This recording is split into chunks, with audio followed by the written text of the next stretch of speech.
Alright, good morning YouTube. In today's video, we're going to be talking about different warm-up methods. Now, the reason why I want to bring this up is because there's a lot of different ways to warm up. People like to warm up in a way that is kind of catered to them and what they kind of prefer. Some prefer having the most lazy, lackadaisical kind of warm-up, and I don't mean lazy as in like they don't do much. It's just more so like they prefer a more slow-paced warm-up. Whereas others, like, they want to be straight into the action. If they could, they would just go in there, put the heaviest amount of weight on the bar, lift it, and then continue on with their workout. Now, I want to expose you to a wide variety of different warm-up methods because I've experimented with almost all of these, and then have found why you might implement them and who they are best for. So today we're comparing those warm-up methods and which one is best for you. So let's get started. First, we'll just brush through the purpose of a warm-up. It's very simple. It's not really hard to understand. It's simply injury prevention and potentiate performance. So like, you want to perform your best, you want to feel your best when you're working out, you want to not cause any injury because an ounce of prevention is worth a pound of a cure.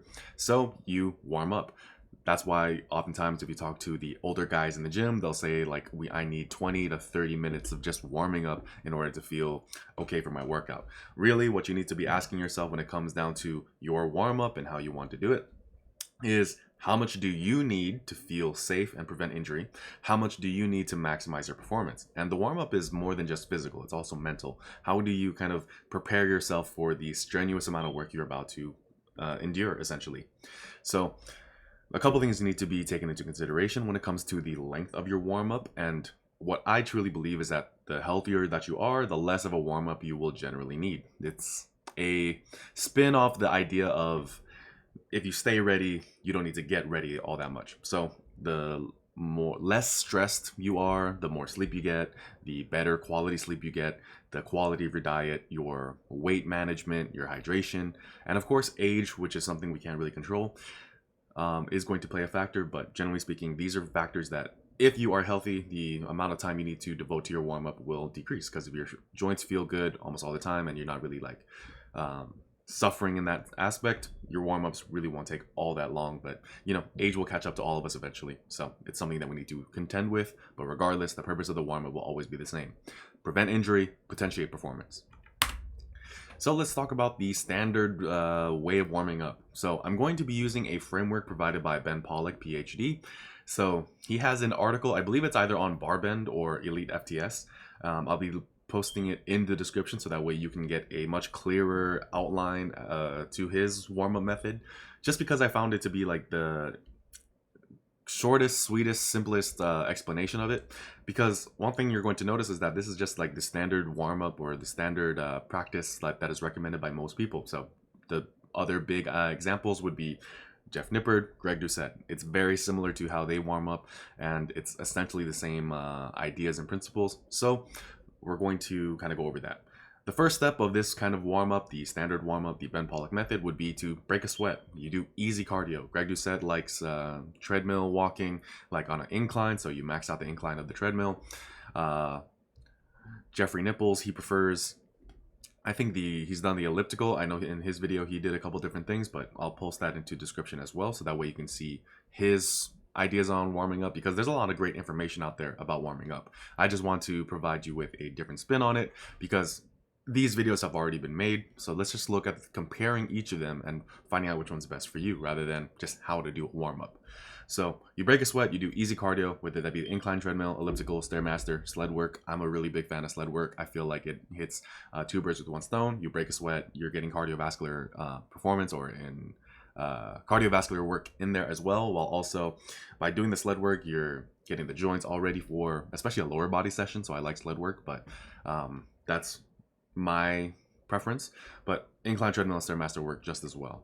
The next thing you'll do is you'll loosen up. So you're going to do dynamic stretching and mobility drills. This is where you'll do things like band work, leg swings, arm swings, like dynamic stretching. So not static stretching, because static stretching, you know, like there have been shown studies of dynamic or static stretching actually leading to injury. Like, you're more likely to injure yourself if you were to implement a static stretch. But it's it's more nuanced than that. And also, like with static stretching, if you maintain a static pose for very long, you're probably not going to be able to lift with maximal force and efficiency. So in that sense, if you just don't want to like take that risk, then doing dynamic stretching has shown the opposite, where it's actually much better. And I think it makes sense. You're doing a dynamic work when you're in the gym. Why do you need to stretch statically? I think static stretching works great at the end of the session or on a separate day. But leading up to your strength training or your bodybuilding, dynamic stretching is better. The next thing you're going to do is get activated. So you're going to activate the muscles that are going to be used in the lift you're about to do. So isolation exercises with low weight and high reps. Leg extensions, if you're about to squat, maybe get some like blood into the muscle. I know that's very popular. Or let's say you do bodyweight squats, bodyweight box squats, walking lunges, something of that nature, maybe some push-ups. Maybe you go onto a chest press machine with the lightest amount of weight and just like go through that movement pattern, get some light dumbbells, something of that nature. Isolation exercise, isolate the movement that you're about to do, isolate the muscles you're about to use, and go low weight, high rep on it. And then after that, you do a specific warm-up. You get ready, you get set, and go. You pyramid or ramp up to your working weights with the main movement of the day, and then you go from there. So like I said, this is just the general warm-up. This is what's recommended by most people. And if you look at the warm-up recommendations by Ben Pollack, Jeff Nippard, and Greg Doucette, this is essentially what it all comes down to. Next, we're going to get into the Brian Alsruhe method. So if I haven't made it clear, I'm a very big fan of Brian Alsruhe and his work. And I did his style of training, or as close to his style of training as I could, for about a year. It was right before, like, I went from his training style for about a year into conjugate for about a year. And the Brian Alsruhe method and his training philosophy in general is very efficient, and it's very good at keeping you lean, mean, and athletic as fuck. Now, I felt very fit when I trained like Brian Alsruhe, but that I didn't really feel like I got my best strength as a result of training like him. But I do feel like I had the greatest amount of athleticism and as well as like just leanness. I was just very lean. I didn't have to do too much cardio, like because I just worked a lot of anaerobic cardiovascular training into how I trained when I trained like him, and it just made it a little bit easier. But let's talk about his warm-up method. So there's two warm-up methods that are going to be mentioned. I'm going to include this in the description as well, so that way you can get it from him. But the two that I like to implement the most were the barbell complex that he recommended and 10 minutes of conditioning. Now, the two that I'm going to talk about is just two of the most simple ones. There's other ones that you can implement and they work just as well. And if you look at any of his conditioning videos, you can just use that as the warm-up. I think in one video he actually recommended that be the case. And I liked it. I like doing that. After that, you will definitely be out of breath, sweating, and you can go into your strength work and go from there. But anyway, let's talk about the barbell complex. So it's just a circuit. There's a lot of words to mean circuit. I mean, complex. It sounds cooler, sounds tougher. So if you hate using the word circuit because it sounds too much like CrossFit, just call it a complex. And maybe it's the other way around. Maybe complex sounds too much like CrossFit, so you just call it a circuit or a giant set. Whatever it is that you need to call it, just call it that. But basically it's this: 8 exercises, 8 reps each, 2 to 3, and you do that 2 to 3 times with an empty barbell. That's very important. It has to be with an empty barbell. If you put any weight on this, like if you put any weight on this, it becomes like an actual workout. And quite honestly, this is already hard enough. Like if you go through all this. So you start out with a Romanian deadlift, then you go into a bent over row, into a hang power clean, and then on that last hang power clean, you keep the front rack position, go into 8 front squats. From there, you do 8 strict overhead presses. You put the bar on your back, and the bar is never leaving your hands. Like you're not racking it and then getting into position. No, you're doing this one after the other. You do go into the high bar, low bar, back squat, and then you do good mornings, and then you put the bar right back in front of you, and you do push presses, and then you restart this process all over again. You do the Romanian deadlifts, the row, so on and so forth. This is actually a lot more challenging than I thought it was going to be when I first tried it. So you give it a try as well and see how you feel. I do think that you definitely get everything out of the warm-up that the previous method has, where your cardiovascular work is getting in there, you're activating all the muscles, because it's such lightweight, but you're moving through the movement pattern, you're going to improve your mobility. So when you do start adding load, it does feel a bit easier. So there's that. Now let's talk about the conditioning. So the two that I put are just every minute, on the minute, and odd minute, even minutes, just because these are the most easy to explain. Because all you need to do is set a 10-minute timer. Like if you want your warm up to take no more than 10 minutes, or if you want it to be as fast as possible, set a timer, and just shove as much work into that amount of time as possible. That is like non-specific and uses the most amount of muscles, move your joints in the widest range of motion, that safely, of course, and then go from there. So every minute, on the minute, you set a timer. Every time the hand or the timer resets back at the top of the minute, you go. You do like 2 exercises, 3 exercises, or whatever it is that you need to do, and then you get the rest of the minute to rest. So once you finish, let's say you were doing something like a bear crawl or gator walk, like he recommends I think like 100 meters. You do 100 meters bear crawl or gator walk or Spider-Man's, and then once you finish that, you stand up, rest for the rest of the minute. Once that timer goes back to the top of the minute, you go again, do that 10 times, and you're good. Double unders is another thing that he puts in his workout video, but like I said, I'll be linking that in the description so you can look at that also. Other types of kind of conditioning style warm-ups that he does are like Tabatas, but they're modified to be a bit different. Like the only thing really similar to his Tabata method and the actual Tabata method is just the fact that the time, like 20 second, 10-second intervals. So 20 seconds of work, 10 seconds of rest, repeat that for 4 minutes at a time, 1 minute rest, and then do that again. And then once you finish that 1 minute rest, that's 10 minutes, boom, you're done with your workout, or you're done with your warm up, and you can get into your workout. So this is a Brian Alsruhe method. This is something that I find to be really good if you want to be athletic, if you want to be very, if you want to get as much fat loss and conditioning out of your training as possible. This is a great way to get it done, quite honestly. Just, I really did notice that because of just how hard I was breathing as a result of training in this manner, it definitely made me more fit. However, while it is challenging, it may also negatively impact your ability to lift heavy and accumulate tonnage. This is more than just a warm-up. You're actually deliberately cooking yourself, and then you're going to go into an actual weight training session next. So the issue with this here is the fact that because, like I said, you're literally cooking yourself here, you're working really, really hard, you are going to enter your strength work with some amount of fatigue. Like, this is not an easy way to train. This is not an easy way to warm up. And when you go into your main work, you are going to enter at fatigue, so you might not be able to accumulate as much tonnage.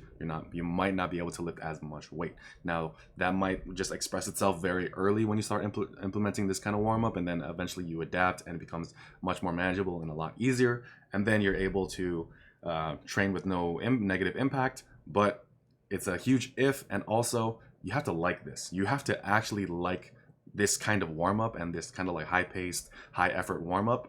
And like, you can go into the gym cold, do this, and then go into your main work. You have to be a different kind of beast to be able to handle this. But if that describes you, this is great for you. So try it. The next one is going to be, so we're going to talk about the Matt Wenning, Dave Tate, John Meadows kind of method. And the reason why I kind of lumped them all together is because they use isolation exercises and isolate different parts of the body that are going to be used in the main work, and then go from there. So it's kind of like potentiating the muscles so that way you feel better when you get to the actual movement. So John Meadows, like he'll recommend that you do a lot of hamstring curls before you squat, just because your squats will feel a lot more comfortable. There's a lot more blood flow in the area, and you go on from there, and that's good. I do agree that, and the one thing I do notice with a lot of coaches and clients and just people who lift, they generally do feel better if they use these other exercises before they get into the main movement, because it just takes them that much longer to actually warm up. But let's start with the Wenning warm-up. This is his kind of like very popular, kind of not necessarily his claim to fame, because you know, he's a world record powerlifter, smart ass guy, and like my preferred source of information on the conjugate training system. Dave Tate being close second, in my opinion. That's just my opinion. But anyway, his Wenning warm-up is quite simple. It's 3 exercises, 4 sets of 25. You do this one after the other, no rest in between, and your goal is to get this done in 12 to 15 minutes. That's it. That's really it. Now with these exercises, there's 2 different kinds of training when it comes to his method, because he has his training method is an upper lower. So the Wenning warm-up will vary depending if you are on an upper body day versus a lower body day. If you are on an upper body day, it's quite simple. You do a push, you do a pull, and then you do something for your triceps. That's his recommendation. One thing I'm going to add to that is maybe do biceps. I do find that, let's say hammer curls, if I do like banded hammer curls at the beginning of my sessions before I do a push, my elbows feel a lot better when I do a push. So I made that adjustment of including biceps instead of triceps, because sometimes my tricep issues or my elbow pain would actually be exacerbated. I think that's how you pronounce that word. Sorry for trying to sound smart. But if I do tricep isolation movements like pull downs, overhead extensions, or something of that nature, I would feel my tricep would just become more and more uncomfortable. But if I actually bounced it out with some bicep work, my elbow felt more comfortable to actually handle the pressing I was about to do. So that's an upper body like way of going about it. Easy, like my favorite one was like, let's say lat pull down, like, and you do various grips each time. So first time wide, next time narrow, next time V grip, whatever you have access to.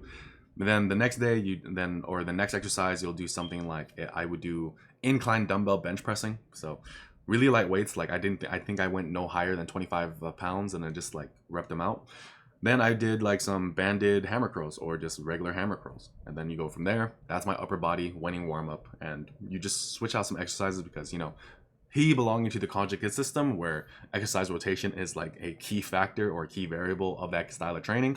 That's something you need to include with the Wenning warm up as well. Then if you do the lower body, hamstring isolation, then you do some core/ab work. Dave Tate really likes hanging leg raises just because it decompresses the spine, warms up the hip flexors. Matt Wenning would recommend something like crunches, sit-ups, back extensions, I believe, and planks. Then you do the movement pattern of the day. If you're squatting that day, do a bodyweight squat, do a box squat, do leg press, like a light leg press. If you're hinging that day, do something like a banded good morning. Do something like a Romanian deadlift, maybe stiff leg deadlift, but just light weights. That's the Wenning warm-up. This is a really great way to get a lot of work done on the accessory movements. It does potentiate performance. You do feel relatively fresh because it's light, because it's high rep. You should feel relatively warm and fresh. Like in comparison to the Brian Alsruhe method of warming up, this one is not as hard. It's not as challenging. It's fairly easy, but you do get a lot of blood flow into the muscles that you're about to use. So you do feel comfortable going into your strength work, and you do feel better. That's something I at least felt as a result of training this way or warming up in this way. So that's the Wenning warm-up. Now with Dave Tate and John Meadows, it's very similar, but you run through a couple isolation exercises. You do 1 to 2 sets with high reps, 3 to 5 exercises, and then you go into your main work, and then your actual main workout. Very similar concepts where you just potentiate the muscles. You get blood flow in them. You try to make the muscles activated in a way that is not so strenuous, because, you know, trying to get your knees moving in a light leg extension versus like getting underneath the bar immediately and just squatting. You know, some people might feel a big difference between warming up in those ways. So what do they all have in common? If you noticed, all of them start with some form of cardio, like have some element of cardiovascular warm-up. So increasing blood flow, increasing core body temperature. With Matt Wenning, he I think he hit like a 600-pound bench press in training, but when he went to the meet, he only hit like 585 or something like that. So he had the idea that it's not because he was weak, because he hit the number in the gym. It was because he wasn't fit enough. In a powerlifting meet, you need to be able to maintain your strength across a long amount of time, because there's a lot of time in between your lifts. So, and you're going to enter each movement more fatigued because you had to max out on a previous lift. So in his mind, he was like, okay, it's not that I'm too weak, it's that I lack the fitness for this. So that's why he did the Wenning warm-up. If you look at the Brian Alsruhe method, athleticism and anaerobic conditioning is built into it by far. And then also with the standard warm-up method, you do some form of light cardiovascular work, whether that be on machines or whatever. Next, you have a general warm-up. So they all have some amount of basic exercises. With the more standard way of training, they do more like dynamic stretching, but with the Brian Alsruhe method, the Matt Wenning, Dave Tate, John Meadows kind of method, they just do basic exercises, isolate the muscle, and go from there. Then they go into the specific warm-up. This is something that was not really touched on too much, but they all do it. No one really like goes from a warm-up and just puts their working weight on the bar and goes there. No one really does that, at least no one who's actually knows how to train. And then that's how you can take any ideas from these warm-ups, make your own, and as long as it works for you, hey man, all I would do is make sure it includes these 3 things. So what do I recommend? So sorry for the small amount of text, but the type of warm-up that you will find the most beneficial will depend on what you need. Like, how do you like to warm up? Do you need to have a bit more like mental buy-in? Like, do you need to like actually like mentally prepare yourself for your work, or do you just want to hit the ground running? If you want to hit the ground running, the Brian Alsruhe and Matt Wenning method are great for you. If you prefer to have a more slow-paced warm-up, then the Dave Tate, John Meadows, and Jeff Nippard way of warming up would actually benefit you really well. So but there are pros and cons with each of these, right? So with the Matt Wenning one thing that needs to be addressed is the fact that because he trains more like conjugate, with the Wenning warm-up, you are essentially eliminating the need for more isolation exercises later in the workout.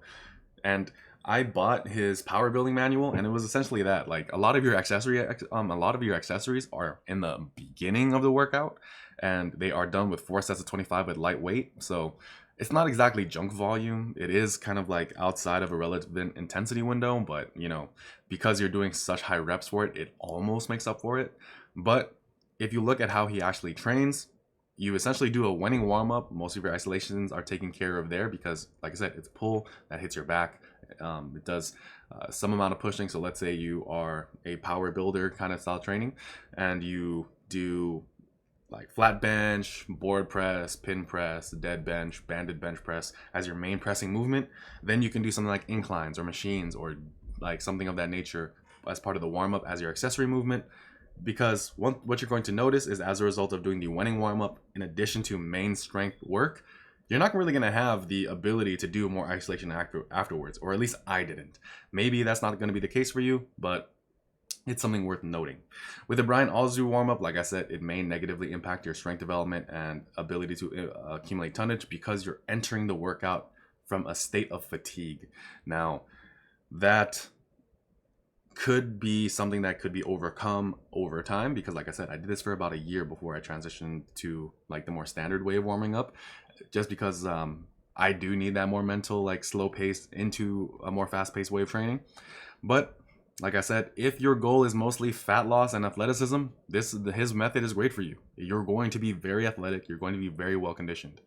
Now with the Jeff Nippard, Ben Pollack, Greg Doucette, Dave Tate, John Meadows way of training or way of warming up, it could be boring because, like, you know, it's very slow paced, but that could be a good or bad thing, you know. Like, basically, who wakes up with full of life and energy nowadays in 2021? Probably not that many people. So same thing happens with training. You walk into the gym, you breathe in that air and testosterone and dank, and then you slowly ease into your workout. So that might be like just torture for some people, but for others, they need that. So it's boring, it's slow, but it's effective. Now, what I find with this style of warming up is that it does not negatively affect your performance in any kind of way. And also it allows you to sneak in a little bit more of, like, let's say practice, a little bit more mobility work, a little bit of, you know, if you like foam rolling, then it allows you to kind of like get that in there, get like these small amounts of other factors that are kind of left out of your training. And that's really good. But as a downside, this could potentially be the longest warm-up method. With the Wenning warm-up, and especially with the Brian Alsruhe way of warming up, Brian Alsruhe, you literally set a timer and then you like put work in there. With the Wenning warm-up, your goal is to get it done in 10 to 15 minutes. But this one, if you are doing cardio, stretching, some mobility drills, some light exercises, and then you pyramid up to your weights, that could be a 20-30 minute process all in its own, depending on how focused you are with it. But like I said, if you are more of a minimalist, if you prefer training with just like heavy compounds, I think the Wenning warm-up is great.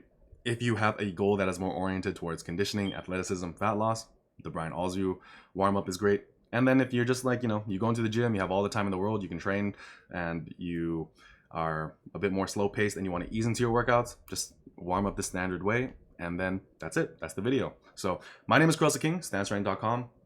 this shirt is available on my website in the link in the description. So if you want to work out with this dope ass design designed by Saul Clavano, then go onto my website and buy the shirt.